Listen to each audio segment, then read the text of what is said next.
एका महिन्यापूर्वीची गोष्ट आहे। तारीख 10 एप्रिल। तैवानच्या मुख्य विरोधी पक्षाच्या अध्यक्षा चेंग ली वून चीनच्या दौऱ्यावर गेल्या होत्या। त्यांनी तिथे चीनचे राष्ट्राध्यक्ष शी जिनपिंग यांची भेट घेतली होती। ही घटना मोठी होती कारण चेंग ली वून या मागच्या दशकभरात चीनचा दौरा करणाऱ्या तैवानच्या पहिल्या विरोधी पक्ष नेत्या होत्या। त्याच वेळी चीनने तैवानच्या समुद्रात आपल्या हालचाली वाढवल्या होत्या। चीनने त्या प्रदेशात नोटम जाहीर करून विमान आणि जहाजांच्या प्रवासाला बंदी घातली होती। त्यामुळे आता चीन तैवानवर हल्ला करतो की काय असं बोललं जात होतं। कट टू 14 मे। सध्या अमेरिकेचे अध्यक्ष डोनाल्ड ट्रम्प चीनच्या दौऱ्यावरती आले। 2017 नंतर कोणत्याही अमेरिकेच्या अध्यक्षांचा हा पहिलाच चीनचा दौरा आहे। हा दौरा फार महत्त्वाचा आहे कारण याला अमेरिका इराण युद्धाची पार्श्वभूमी आहे। एकीकडे इराण युद्धात अमेरिका बॅकफूटवर आला असताना ट्रम्प यांनी इराणचा मित्र असलेल्या चीनचा दौरा करणं, यातून नवी समीकरणं उभी राहू शकतात असं बोललं जात आहे। सोबतच ट्रम्प आणि जिनपिंग यांच्यातल्या एक डीलची सुद्धा चर्चा होतीये। या डीलचा संबंध तैवान आणि इराणशी आहे। नक्की घडतंय काय? डोनाल्ड ट्रम्प युद्धाच्या काळात चीनच्या दौऱ्यावर का गेले? या दौऱ्याचा अजेंडा काय? यात तैवान आणि इराणच्या डीलची काय चर्चा होतीये? सगळा विषय समजून घेऊ आजच्या व्हिडिओतून। नमस्कार, मी दिव्या आणि तुम्ही पाहताय बोलभिडू। सगळ्यात आधी डोनाल्ड ट्रम्प चीनच्या दौऱ्यावर का गेले ते पाहू। ट्रम्प हे चीनच्या दौऱ्यावर काही एकटे गेलेले नाहीत। त्यांच्या सोबत अमेरिकेच्या अनेक मोठमोठ्या कंपन्यांचे सीईओ सुद्धा आहेत। या टेस्लाचे सीईओ एलॉन मस्क, एनव्हिडियाचे सीईओ जेन्सेन हुआंग, ॲपलचे सीईओ टिम कुक, ब्लॅक रॉकचे सीईओ लॉरी फिंग, सोबतच सिटी ग्रुपचे सीईओ जेन फ्रेझर, बोईंगचे सीईओ रॉबर्ट केली ऑटबर्ग यांचा समावेश आहे। याचा अर्थ काय? तर ट्रम्प यांना चीन सोबत व्यापाराच्या मुद्द्यावर चर्चा करायची आहे।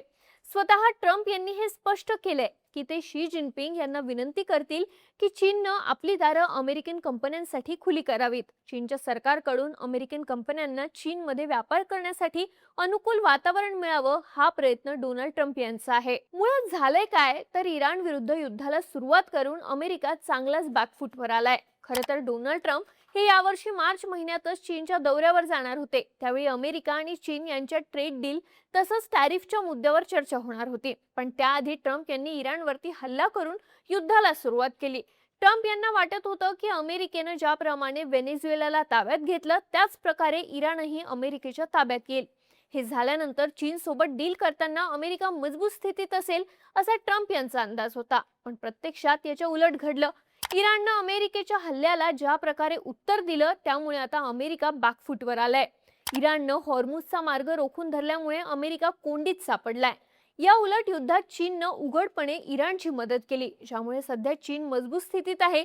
अनेक विश्लेषकांचं म्हणणं आहे की या क्षणाला चीनला अमेरिकेची तेवढी गरज नाही जेवढी गरज अमेरिकेला चीनची आहे, आणि यातच लपली आहे चीन अमेरिका यांच्यातली तैवान डील। आता अमेरिकेला चीनची का गरज आहे तर इराण अमेरिका युद्ध सुरू झाल्यापासून अमेरिकेची ज्यावरून सर्वाधिक कोंडी झाली तो विषय म्हणजे स्ट्रेट ऑफ हॉर्मुझचा। या मार्गावरून जगातल्या 20% तेलाची वाहतूक होते, पण इराणनं हा मार्ग अडवल्यामुळे जगभरात कच्च्या तेलाच्या सप्लायवरती मोठा परिणाम झालाय। यामुळे कच्च्या तेलाचे भाव प्रचंड वाढले आहेत। हेच कारण आहे की अमेरिकेला आता इराण सोबत शांततेसाठी चर्चा करावी लागते। अमेरिकेचा प्रयत्न आहे की युद्ध सुरू होण्याआधी स्ट्रेट ऑफ हॉर्मुझची जी स्थिती होती ती स्थिती पुन्हा कायम केली जावी। पण आता इराण मागे हटण्याच्या तयारीत नाहीये। इराणचं म्हणणं आहे की आता स्ट्रेट ऑफ हॉर्मुझ मधून फक्त त्याच देशांची जहाजं जाऊ शकतील ज्या देशांना इराणनं परवानगी दिली आहे।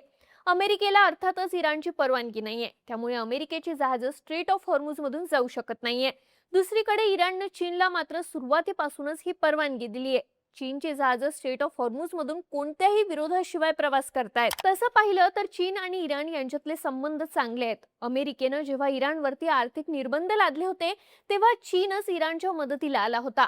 चीन हा इराणी कच्च्या तेलाचा सर्वात मोठा ग्राहक आहे, ज्यामुळे इराणची अर्थव्यवस्था अजूनही टिकून आहे। त्यामुळे आता स्ट्रेट ऑफ हॉर्मुझच्या मुद्द्यावर इराणशी बोलणी करण्यासाठी हा मार्ग अमेरिकेला खुला करण्यासाठी ट्रम्प यांना चीनची मदत हवी आहे।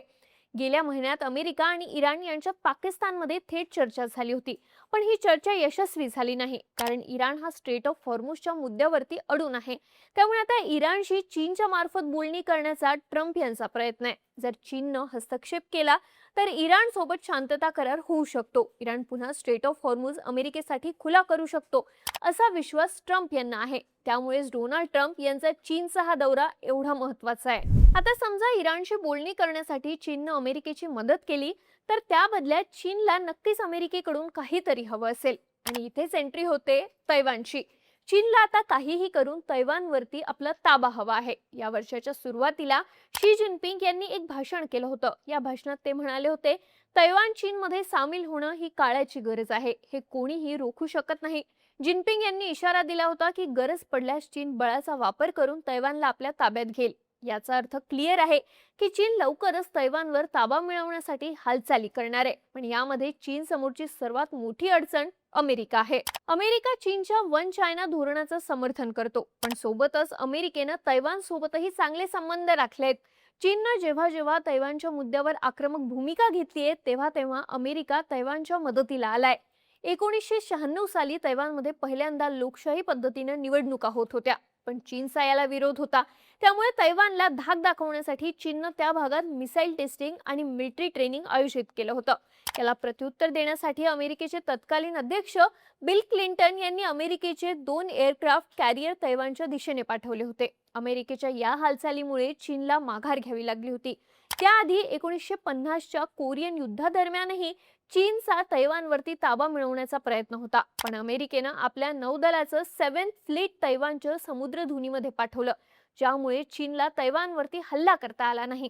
आता ट्रम्प यांच्या काळातच डिसेंबर 2025 मध्ये अमेरिकेनं तैवानसाठी तब्बल $11 बिलियन विक्रमी मिलिटरी पॅकेजला मंजुरी दिली. हे इतिहासातलं सर्वात मोठं पॅकेज आहे. याचा अर्थ काय, तर समजा चीन तैवानच्या मुद्द्यावरून आक्रमक होत असेल तर अमेरिका तैवानच्या मदतीला येणार, हे क्लिअर आहे. पण आता इराण युद्धानंतर ही परिस्थिती बदलू शकते. या युद्धामुळे अमेरिका बॅकफूटवर आली आहे आणि अमेरिकेला चीनची मदत हवी आहे. या बदल्यात चीन तैवानच्या मुद्द्यावर अमेरिकेनं हस्तक्षेप करायचा नाही अशी डील अमेरिकेकडे मागू शकतो. चीन म्हणू शकतो की इराण सोबत डील करण्यासाठी स्ट्रेट ऑफ हॉर्मुझ खुला करण्यासाठी चीन अमेरिकेची मदत करेल, पण त्या बदल्यात अमेरिकेनं तैवानच्या प्रश्नांमध्ये हस्तक्षेप करायचा नाही. चीननं समजा हा प्रस्ताव मांडला तर तो मान्य करण्याशिवाय अमेरिकेसमोर पर्याय नाही, कारण चीनसाठी तैवानचा मुद्दा अत्यंत संवेदनशील आहे.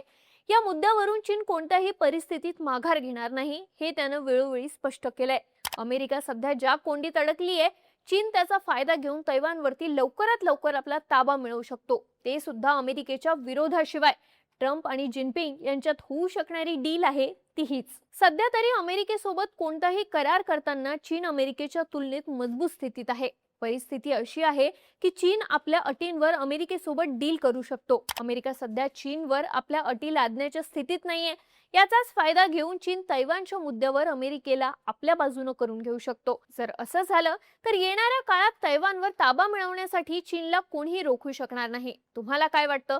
चीन आणि अमेरिकेत तैवानबाबत अशा प्रकारची डील होऊ शकते का? चीन लवकरच तैवानवरती आपला ताबा मिळवू शकतो का? तुमची मतं आणि प्रतिक्रिया आम्हाला कमेंट करून नक्की सांगा आणि माहितीपूर्ण व्हिडिओसाठी बोलबिडूच्या YouTube चॅनलला सबस्क्राईब करायला विसरू नका.